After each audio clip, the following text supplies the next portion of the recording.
Jesus, o maior psicólogo que já existiu. Capítulo 9. Conhecendo a verdadeira humildade. Jesus contou também a seguinte parábola para alguns que confiavam em si mesmos, tendo-se por justos e desprezando os outros. 2 homens subiram ao templo para rezar. Um era fariseu, o outro um cobrador de impostos.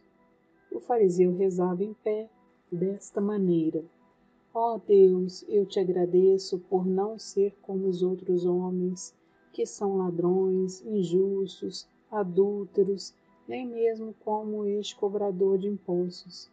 Jejuo 2 vezes por semana, pago o dízimo de tudo que possuo. Mas o cobrador de impostos, parado à distância, nem se atrevia a levantar os olhos para o céu. Batia no peito, dizendo: Ó Deus, tem piedade de mim, pecador. Eu vos digo, este voltou justificado para casa e não aquele, porque todo aquele que enaltece será humilhado, e quem se humilha será exaltado. Lucas 18, 9 ao 14. Jesus criticava o amor próprio excessivo porque acreditava que as pessoas que aceitam depender de Deus e abrem mão da autossuficiência alcançam a plenitude. É preciso humildade para reconhecer que não somos Deus e saber que precisamos nos relacionar com Ele para sermos espiritualmente completos. Essa mesma humildade nos permite compreender que também necessitamos dos outros para sermos emocionalmente completos. Deixamos de ser humildes e fingimos ser superiores aos outros quando sentimos medo de admitir que temos necessidades deles. A tendência atual da psicologia também reconhece a importância de dependermos dos outros. Não somos unidades autossuficientes e sim seres interligados. O ponto de partida para a plenitude espiritual e psicológica é a nossa necessidade de ter um relacionamento com algo maior do que nós mesmos. A dependência saudável nos relacionamentos produz pessoas saudáveis. Precisar dos outros nos torna mais fortes e não carentes. Os seguidores de Jesus nunca se consideravam melhores que as outras pessoas pelo fato de precisarem delas para serem completos. Por quê? Ao contrário dos fariseus, temos que agradecer a Deus por sermos como as outras pessoas, porque isso nos coloca no caminho para conhecer a plenitude. A guerra entre a psicologia e a religião. Para alguns que confiavam em si mesmo, tendo-se por justos e desprezando os outros, Lucas 18, 9. Várias pessoas religiosas têm me procurado no decorrer dos anos para fazer terapia. Em determinados casos, precisei ser muito cuidadoso devido ao preconceito delas contra a psicologia, mas acabei descobrindo algumas abordagens bastante proveitosas.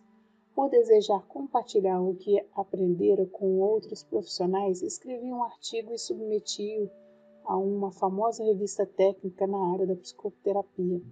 Fiquei consternado ao ser informado que o artigo tinha sido rejeitado.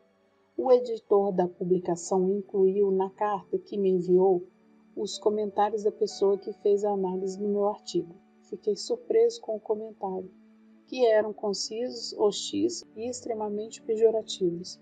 No final da análise, em que apaixonadamente argumentava que o assunto em questão não era adequado a uma revista de psicologia, as frases estavam incompletas, evidenciando a raiva de quem escrevera. Ficou claro para mim que ele não tinha terminado de ler o meu artigo, porque várias das suas objeções haviam sido respondidas na parte final do meu texto. Eu escrevera o artigo para ajudar os psicoterapeutas a entender os preconceitos dos pacientes religiosos.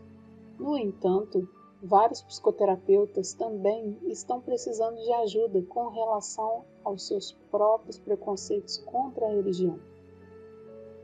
A necessidade de menosprezar aqueles que não compreendemos decorre de um amor próprio excessivo, que prejudica a nossa própria saúde espiritual e psicológica. O fato do meu artigo ter sido rejeitado é irônico se levarmos em conta seu tema central.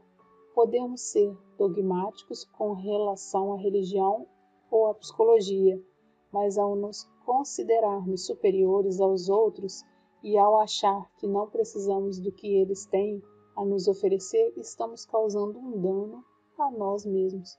Meu artigo acabou sendo publicado em uma revista de psicologia conhecida por interessar-se tanto pela psicologia quanto pela religião. No entanto, não consegui deixar de pensar que os leitores da primeira revista talvez fossem os que mais precisassem ler o que eu estava tentando dizer. O que Jesus criticava com o excesso de amor próprio à psicologia chama-se de narcisismo, que acontece quando a pessoa tem uma visão grandiosa de si mesma para defender-se das próprias imperfeições. O narcisismo prejudica o relacionamento com os outros e cria uma barreira tanto para a saúde espiritual quanto para a psicológica. Algumas pessoas não acreditam que a psicologia e a religião sejam compatíveis, chegando ao ponto de descrever as divergências entre elas como uma guerra.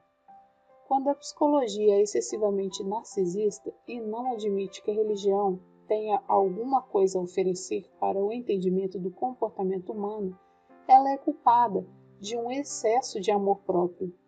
Quando a religião tem um amor próprio exagerado e não admite que a psicologia tenha algo a oferecer para o entendimento do coração e da mente humana, ela é culpada de narcisismo. Aqueles que são suficientemente humildes para admitir que podem aprender com os outros sem os desprezarem, estão no caminho da saúde psicológica e espiritual, a qual Jesus se referiu. Princípio espiritual. A arrogância que nos leva a acreditar que somos superiores aos outros tem origem no medo de sermos inferiores. Jesus pregou relacionamentos e não regras. Todos saberão que sois meus discípulos, se vos amardes uns aos outros. João 13:35. Jack veio fazer terapia porque havia prometido a si mesmo que se perdesse a paciência e quebrasse de novo alguma coisa, procuraria ajuda profissional. Ele sempre cumpre suas promessas. Na verdade, não acredita que a raiva que sente seja um problema. Ele apenas acha que a maioria das pessoas tem um comportamento muito condescendente, o que ele considera extremamente irritante. Jack sempre tenta fazer a coisa certa. Por que não deveria esperar o mesmo de todas as outras pessoas? Jack sente que tem o direito de ficar zangado quando os outros o desapontam. No início, ele teve dificuldade com a terapia porque fazia questão de seguir regras. Queria saber como devíamos começar as sessões, ou seja, se tínhamos que retomar as coisas do ponto onde havíamos parado da última vez e exatamente sobre que tipo de coisas devíamos conversar. Jack acreditava que as pessoas boas seguem as regras e as más estragam tudo. Por esse motivo, ele tentava seguir religiosamente as regras em todos os aspectos de sua vida. Ele levou bastante tempo para entender que tanto na terapia de boa qualidade quanto na religião de bom nível, as regras só existem e são usadas para favorecer melhores relacionamentos. Não existe nenhum mérito em seguir regras só pelo fato de serem regras. Jack não compreendia isso. Para ele, o simples fato de uma pessoa seguir rigidamente as regras indicava a qualidade da pessoa, e por isso ele se enraivecia quando as regras não eram obedecidas ao pé da letra. Ele rejeitava a ideia de que uma pessoa boa talvez tivesse às vezes que sacrificar algumas regras para preservar seus relacionamentos com os outros, pois as considerava mais importantes do que os relacionamentos. Jack começou aos poucos a perceber que o relacionamento que tinha comigo estava ajudando. Jack começou aos poucos a perceber que o relacionamento que tinha comigo o estava ajudando, apesar de eu não seguir o que ele imaginaria como sendo as regras da terapia. No início, ele se aborreceu comigo, mas acabou concluindo que poderia ser de algum modo beneficiado por eu compreendê-lo. Jack começou a sentir a minha importância por eu ser quem era e não por eu ter um desempenho à altura do que ele esperava. Foi uma grande libertação quando Jack descobriu que era isso exatamente o que ele queria sentir por si mesmo.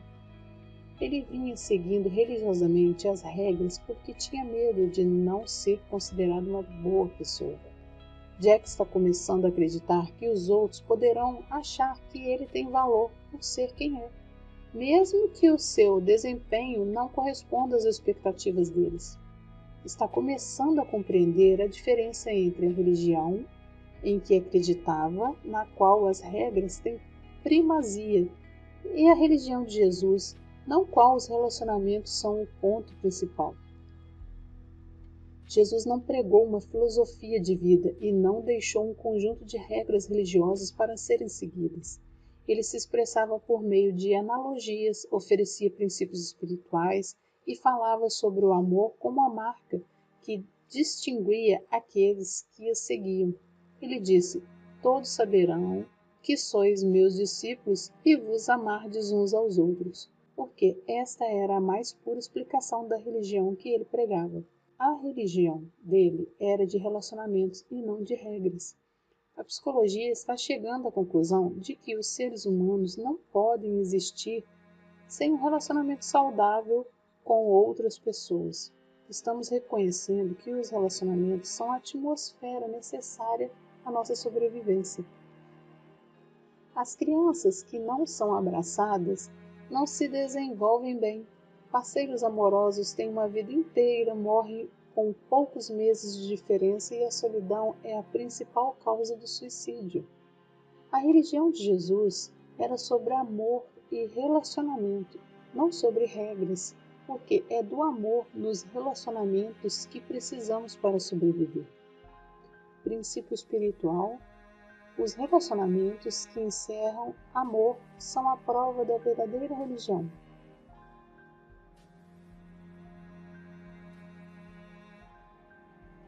Estímulo: eu vos digo que este homem voltou para casa justificado diante de Deus. Lucas 18:14. De acordo com Jesus, Deus não exige que mudemos para que Ele nos ame. É porque nos ama que Ele nos estimula a mudar.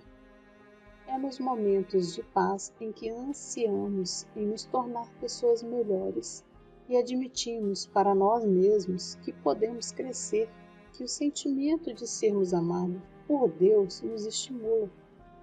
O estímulo nos motiva a ser completos. No início achei que a minha terapia com Jéssica tinha tudo para dar certo por causa do apego positivo que ela parecia ter por mim. Você parece realmente saber o que está fazendo, disse ela. Acho que sou uma pessoa de sorte por ter encontrado alguém tão competente na sua função quanto sou na minha. Mas, à medida que o tempo foi passando, ficou claro que o fato de idealizar-me estava prejudicando Jéssica. Em vez de sentir-se melhor na minha presença, ela parecia sentir-se pior. Embora me considerasse um grande terapeuta, ela dava a impressão de não se sentir à vontade com o que considerava a minha excelência. Você foi realmente esperto quando decidiu ser psicólogo, porque estou certa de que você não tem que suportar o tipo de frustrações no seu trabalho que eu tenho que enfrentar no meu. Ela se queixava. Quero dizer, as pessoas com quem eu trabalho são basicamente idiotas. Eu sou provavelmente a pessoa mais esperta do escritório e ninguém parece gostar disso. Jéssica dava a impressão de estar quase desconcertada porque a minha vida não estava indo tão bem quanto ela imaginava que a minha estivesse. Finalmente percebi que cada vez que Jéssica estava comigo e me olhava considerando-me uma pessoa especialmente bem-sucedida, ela se sentia um fracasso. Apesar de me sentir que estava se dando muito bem na vida e de contar seus sucessos no trabalho, a verdade era que Jéssica sentia uma grande insatisfação. Sentia-se desestimulada e não queria que ninguém soubesse disso. De repente, percebi que o triunfalismo de Jéssica era uma fachada para encobrir sua sensação de fracasso. Ela precisava sentir-se segura para falar de suas falhas, de suas vulnerabilidades e do quanto desejava ser melhor do que achava que era. Assim que Jéssica conseguiu descrever a sua insegurança e dizer que queria que os outros gostassem dela, mas temia que isso não acontecesse, nossa terapia adquiriu uma qualidade diferente. Jéssica ficou surpresa com o que aconteceu. Em vez de sentir-se pior a respeito de si mesma por falar de suas falhas, ela passou a sentir-se melhor. A tentativa de receber atenção demonstrando uma extrema competência, na verdade, a desestimulava, mas o fato de compartilhar seu ardente desejo de crescer e melhorar começou a dar-lhe mais coragem. Jéssica estava aprendendo que era mais importante para ela receber estímulos dos outros do que tentar impressioná-los. Este foi um passo fundamental para que ela compreendesse do que precisava para ser uma pessoa completa.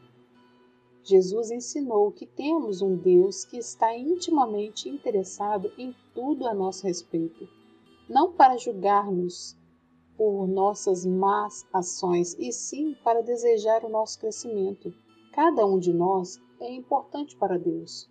Quando revelamos a Ele os nossos pensamentos e sentimentos mais profundos, Ele nos aceita pelo que somos.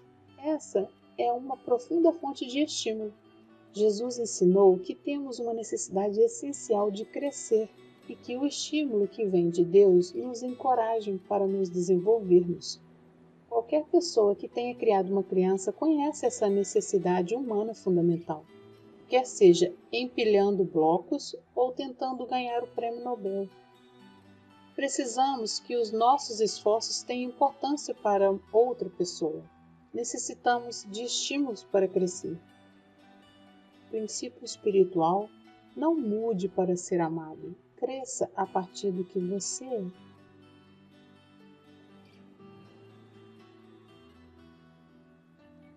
Sermos amados por quem somos. E até mesmo todos os fios de cabelo da vossa cabeça estão contados. Mateus 10:30. Foi muito bom Mary e Daniel terem procurado o aconselhamento conjugal. Mary amava Daniel, mas achava que viver com ele era muito estressante. Daniel era um homem de elevados princípios morais, comprometido com suas convicções religiosas e que valorizava a sua reputação na comunidade. Mary era uma pessoa de espírito livre que dava valor a ser receptiva e aberta aos outros. Daniel era um homem para quem as coisas eram ou pretas ou brancas. Ao passo que Mary vivia principalmente nas áreas cinzentas, ambos tinham muito a aprender um com o outro, mas cada um achava o outro decepcionante. Daniel acreditava firmemente no certo e no errado. Mary achava que os sentimentos da outra pessoa deviam ser considerados em primeiro lugar. Às vezes, Daniel era muito prudente, em outras, Mary era mais amorosa. A dificuldade estava no fato de que para Daniel e Mary suas diferenças significavam desavenças, e isso era um problema no casamento deles. Daniel acreditava que marido e mulher deviam tornar-se uma só carne, e deviam concordar e pensar da mesma maneira quando tomavam decisões. Mary nem sempre tinha o mesmo ponto de vista a respeito das coisas. Daniel via as opiniões diferentes de Mary como uma oposição e um desafio a ele. Mary achava que Daniel era crítico demais. Mary respeitava Daniel por ele ser íntegro e fiel, mas mesmo assim queria que o marido mudasse. Daniel amava Mary. por sua compaixão e capacidade de discernimento, mas considerava a recusa dela em prestar atenção aos detalhes um defeito de caráter.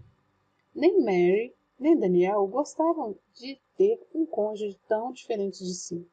Ambos eram de opinião que intimidade significa concordância, de modo que questionavam o casamento baseados no fato de terem personalidades diferentes.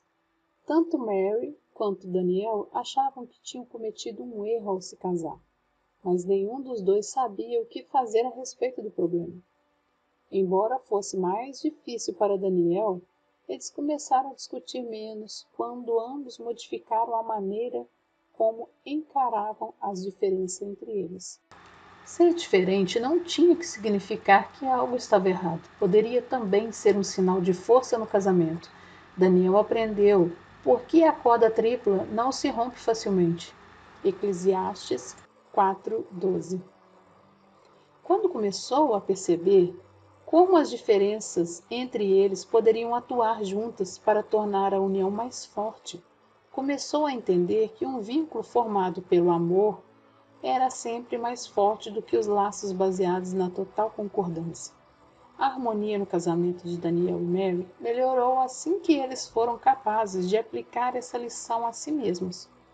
À medida que Daniel e Mary começaram a apreciar suas diferenças em vez de ressentir-se delas, eles continuaram a discordar a respeito das coisas, mas essas divergências geraram menos discussões.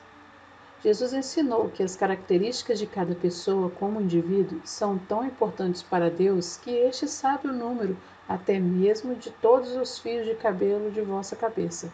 Jesus acreditava que cada um de nós possui características únicas que enriquecem nossos relacionamentos com os outros. As nossas personalidades distintas precisam ser apreciadas para que os nossos relacionamentos sejam completos. Algumas pessoas têm dificuldade em compreender isso. Elas acham que se fizermos parte da nossa comunidade, não poderemos ser diferentes em nada, ou seja, precisamos andar, falar, nos vestir, agir e pensar da mesma maneira para fazer parte do mesmo grupo. Jesus não pensava assim. Ele acreditava que os relacionamentos mais fortes deixam espaço para as diferenças individuais entre as pessoas. A nossa capacidade de conviver com essas diferenças é um sinal de saúde espiritual e emocional. Na verdade, as pessoas que têm os relacionamentos mais amadurecidos sentem prazer no fato de serem diferentes. Princípio espiritual: as diferenças não precisam significar divergências.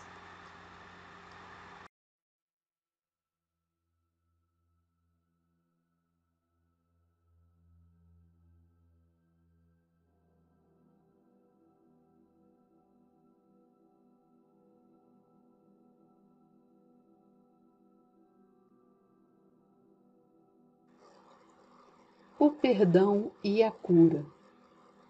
O que é mais fácil dizer? Teus pecados estão perdoados. Ou levanta-te e anda. Lucas 5:23. Emma sofreu abuso e foi abandonada pelos pais quando criança, tendo sido criada no sistema de lares adotivos. Sua infância foi extremamente sofrida por causa do tratamento que recebeu dos pais e também em vários dos locais onde morou. Emma sempre culpara os pais pelo sofrimento que teve que suportar, mas ultimamente decidira colocar uma pedra em cima do passado. Já conseguiu superar tudo, ela me explicou. Eles provavelmente eram imaturos e incapazes de assumir responsabilidade e não tinham recursos, não importa. Vou simplesmente me concentrar no presente e deixar o passado para trás. Não estou interessada em uma terapia profunda, só preciso de algumas sessões rápidas para recobrar o equilíbrio e seguir em frente. Mas o passado de Emma recusava-se a ficar para trás. Ela sentia raiva quando parte do tempo não confiava nas pessoas, nunca dormia bem e fazia sistematicamente más escolhas nos seus relacionamentos. Emma havia desculpado os pais, mas não havia perdoado. No entanto, queria seguir em frente, sem olhar para trás, achando que revolver todas aquelas recordações dolorosas da infância era penoso demais e não adiantaria nada. Acontece que a terapia de Emma não foi tão rápida quanto ela desejava. Foram necessários anos de terapia e grupos de apoio para que ela pudesse compreender a importância de lidar com a sua questão inacabada com os pais e mais tempo ainda para que pensasse em perdoá-los. No fundo, Emma não queria perdoar os pais porque achava que, ao fazer assim, estaria tornando a atitude deles aceitável. Mas isso não é verdade. Pode-se perfeitamente perdoar as pessoas, mas optar por não permitir que elas voltem a fazer parte de sua vida se você não achar que recebê-las de volta seria uma boa coisa. Emma precisava acreditar que o que os pais fizeram foi errado, mas não tinha que continuar a odiá-los por isso. O seu ódio só estava magoando. Emma precisava perdoar os pais por causa dela mesma e não deles. Ao compartilhar suas experiências e sentimentos na terapia e nos grupos de apoio, Emma não se sente mais sozinha. Sentindo-se compreendida, ela começou a olhar de novas maneiras para o ressentimento que os pais despertaram nela. Ao perdoá-los, ela libertou a si mesma de uma vida de culpa e ódio. O trabalho foi imenso, mas, ao completá-lo, Emma atingiu um nível mais profundo de totalidade espiritual e psicológica. Às vezes, os meus pacientes gostariam que eu dissesse algo milagroso que lhes permitisse psicologicamente levantar-se e andar de imediato. Mas quando somos feridos no nosso nível mais profundo, precisamos passar por um processo que exige a nossa participação ativa. Precisamos nos esforçar para identificar o que foi ferido ao nosso coração e nos nossos relacionamentos, para em seguida perdoar. Essa sequência geralmente não é fácil e raramente é instantânea. Na época de Jesus, as pessoas também desejavam soluções imediatas. Elas preferiam os milagres ao trabalho árduo, mas Jesus não estava interessado simplesmente em ajudar as pessoas a se sentir melhor. Ele queria que elas de fato melhorassem. Para ele, isso significava lidar com as feridas do coração e dos relacionamentos que exigiam perdão e reconciliação. Ele sabia que às vezes era mais fácil dizer a uma pessoa fisicamente debilitada: levanta-te e anda, do que dizer teus pecados estão perdoados. Curar fisicamente o corpo era fácil, quando comparado com o arrependimento e o perdão necessário no coração humano. Princípio espiritual: é mais fácil desculpar as pessoas do que perdoá-las, mas para o nosso crescimento o ideal é perdoar.